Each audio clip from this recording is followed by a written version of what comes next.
Bienvenidos and welcome back to another segment of La Plática. This is Dr. Jose Leyba with Arizona Barrio Stories and Latino USA TV. Our goal and mission here is to highlight the successful things that are happening in our community, especially as it in respects to our Chicano culture, which we value so much and has been a strength for us. And today I'm really pleased to have a young entrepreneur, a young marketing executive, Chelsea Chaidez. Yes. She's going to tell us her story, and then of this amazing campaign that is no other team, sports team in the NBA or even in football or maybe soccer has done something as extensive as this campaign honoring our community. It's called Valle. So welcome, yes, thank Chelsea. you. Thank you so much for having me. I'm excited to be here. Like I said, you guys have been on my radar for such a long time. So congrats on all your work. Well, thank you. So tell me a little bit about how you grew up, your family, some inspirational stories that you might want to tell us about. Yeah, so I am originally from LA, from Southgate, California. And I lived there till I was about 10 years old, and then my family wanted to get out of there, give us a better life, of course, so they moved over here to Arizona. Originally, my dad, he's a Chicano. He's half Guatemalan, half Mexican, but born and raised in LA. My grandparents are on his side, are from Mexico, Durango, and then my grandma's from Guatemala. And then on my mom's side, she's from Guerrero. And she immigrated from Mexico to the United States when she was like 15, 16 years old, something like that. So so my family ended up moving to Arizona. So I consider myself basically from here, right? Like I've lived here almost all my life. And yeah, I ended up going to high school here. I ended up doing really well in high school, getting a full tuition scholarship to ASU. Congratulations. Thank you. Now, was that through the Maroon and Gold Scholarship, or what scholarship was that? I exceeded all of my AIMS tests. Okay. I'm not sure like what that, I think they got rid of that scholarship at that point, but in the day, if you exceeded all of your AIMS tests, which is like the standard test of the state, you got the full tuition scholarship. So yeah, I ended up getting that, and I ended up studying marketing and graduating. Wow. Yeah. That's amazing. Now, so many of our young people are lost because, you know, we don't connect with our identity and our culture. It's very clear to me as a former educator that we've lost that connection. That's what we're trying to do here. So what was your motivation to get an education? Yeah, that's a really good question. So for me, it was the fact that my mom has an 8th grade education. So when she came over to the United States, she eventually got her GED, so that was her kind of pushing herself and having goals for herself to do better. And she always encouraged me very transparently. She was like, hey, never depend on a man, okay? You're never gonna be that girl. You're gonna be the independent girl. That's what I want from you. And so she was like, you need to go to college. And I was like, yes, I do need to go to college. And I've always been very kind of like intellectual. Like I loved school. I still love reading. I was like the nerd. Which is fine. That's okay. Great. That's okay. You got your degree, and that's what matters, right? Yeah, and so that was really my inspiration to get an education. But on top of that, it was like through kind of my mom and like going through the journey of getting educated, I realized that there's not a lot of us that do go and get educated. Right. We're still very underrepresented as a community at universities with bachelor's degrees, master's degree, you name it, very underrepresented. And so I wanted to better my life. Like my family came here to give me a better life, and so this is my way of, you know, pursuing that for myself and continuing to want better. Well, that's really great. I mean, you talked about your dad being Chicano. You only have half Guatemala, right? From Guatemala. Yeah. But I see so many of us now are so intermarrying the Latino cultures. But in California, especially and around the rest of the nation, everybody's calling themselves Chicano because we're seeing a renaissance in a lot of the Chicano culture. And so your program last year, it was something amazing for our community. It built so much pride within our community that the Phoenix Suns, a major sports team, would talk about the Chicano culture and do a program like what you developed. So tell us about El Valle initiative with the Phoenix Suns and how you worked on that to develop it. The El Valle initiative is a uniform campaign that we developed. So it was actually this jersey right here. And so these uniform campaigns, what a lot of people don't know about them is that they take a very long time. So this project took 2.5 years to complete. And the Phoenix Suns wanted to connect with the Latino community. I mean, we know how big the community here is. We're about, 40% of the population. Exactly. And so the Phoenix Suns have a really big Latino fan base, but they haven't been able to figure out how to tap into them. Previously, they were focused on a very Spanish-speaking audience, which I thought was really interesting because when I look, from a marketing perspective, thought about the Latinos that like the Suns, I think that they are bilingual. Correct. And that they kind of lean into the more Chicano aspect of the culture. We are Mexican American, right? And I think a lot of the times, especially in corporations that, to be very transparent, don't have a lot of Latino representation, right? There is that stereotype that you have to appeal to that Spanish-speaking consumer, when in reality, the Latino community is very multifaceted, right? It's very layered. Exactly. If you just immigrated from Mexico, you are going to be consuming a different type of media than somebody who has been here for 3 generations and has assimilated to American culture.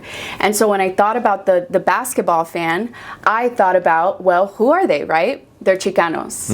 And when I think about Chicano culture, I think lowrider culture. Well, especially coming from Southgate, right? Even though you're 10 when you left, I mean, that's what you're exposed to, right? There's an influence there. There is. But I also saw that there was a lot of lowriders here in Phoenix too, and it's a community that isn't very talked about. And so the lowrider community and the lowrider culture as a whole is very misunderstood. If you think about the origins of the lowrider community, right, or lowriders, they started with Mexican Americans in the Southwest, California, Texas, New Mexico, Arizona, all of that kind of, that's where it started. And so it's gotten to a point where it's very stigmatized. It's very misunderstood. And so I wanted to take something that is known for, because if you look at these vehicles, there's murals on them. There's so much artistry, so much craft, so much dedication. And I wanted to highlight that in a way that was positive and non-stereotypical, and also, I mean, cool, right?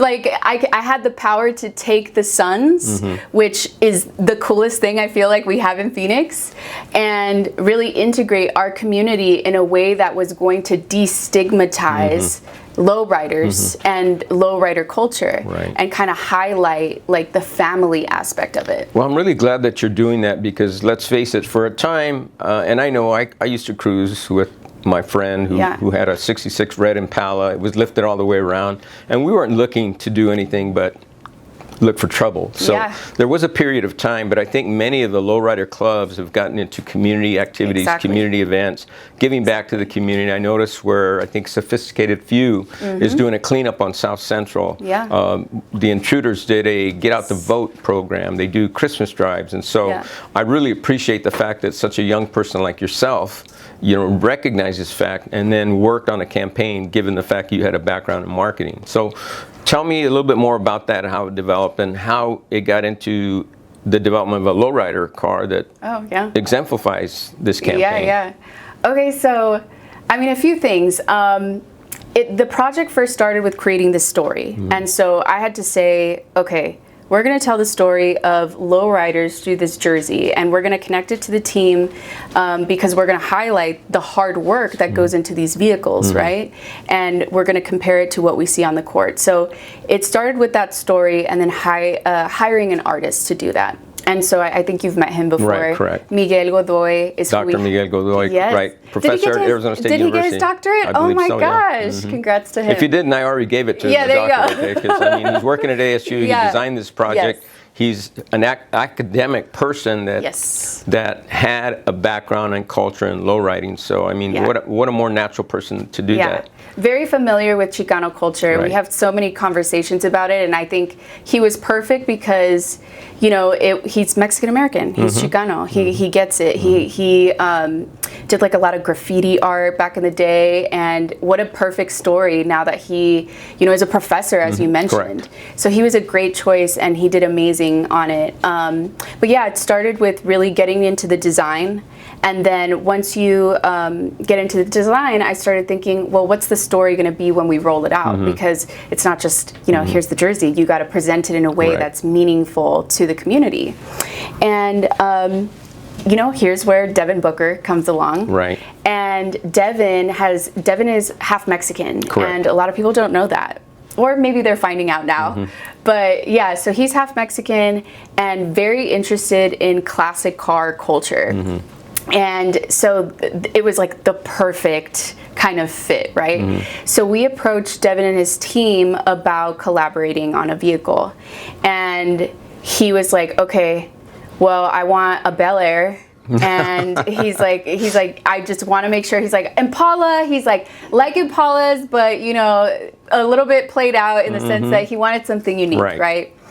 And so we're like, okay, we're gonna do this. And so he was part of the process as kind of like, as we continued to build the vehicle, we would kind of show him the updates of what it's looking like. So now then he was like a technical consultant, even though when he came here, I mean, in a lot of the interviews, he recognized the fact that he had not grown up with the Mexican-American culture. Right. Because of where he did grow up, and he was very interested in sort of reconnecting with that part of him. And I thought that was really interesting that you brought these three parties together, and you have educated Chicana, an educated Chicano, and an educated Afro Mexicano, who are all part of this amazing project. Yeah, I mean, it's a beautiful combination when you put it all together, because to your point, he's a star of the team. Exactly. Right? And a lot of people don't realize his Mexican roots. Right. And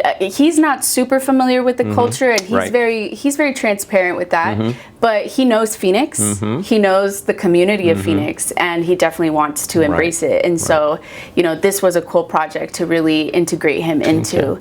So he was the one that chose the vehicle. And was like, this is what I want. He chose the vehicle. Yeah. Okay. Well, as we continue to talk about this item, we're going to do another segment. So we're going to end this segment today very briefly, and then we're going to start another segment in a few minutes, because this is so fascinating to me as a historian.